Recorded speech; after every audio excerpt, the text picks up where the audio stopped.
Shifting gears just a bit here at 6:38, the superintendent of Yellowstone National Park says he expects the park will ship bison to the Fort Peck Reservation before the end of the year. Those animals will be used to add to a purebred herd on tribal land.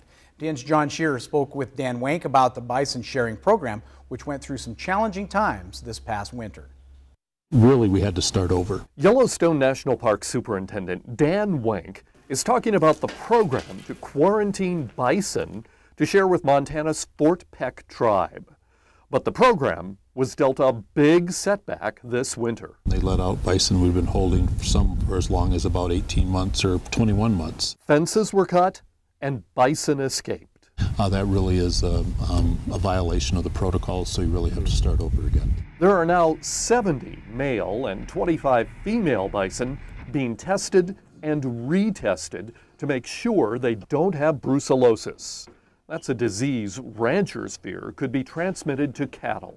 We've never had the transmission of disease from bison to cattle. All the transmissions of disease have been from elk to cattle. That's partly why Wank says the bison can be ready to share in months instead of years. We believe that we're complying with uniform methods and rules. But Wank has to convince others that he is right. We're in negotiations now with the state of Montana, APHIS, as well as the tribes at Fort Peck. But Wank is optimistic. So I think we're going to meet all the standards that are out there. When you talk to Park Superintendent Dan Wank, you quickly learn that he really likes Yellowstone.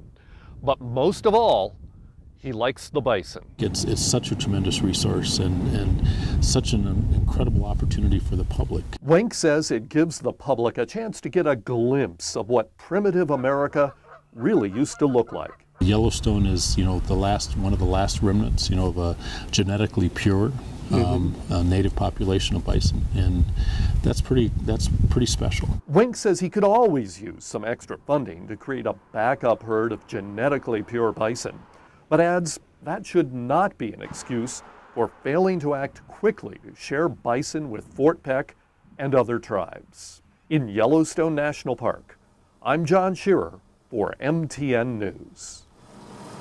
Now, so far, there are no arrests in connection with the two incidences where fences were cut. Park Service declined to show us where that happened or share details about the progress in the ongoing investigation.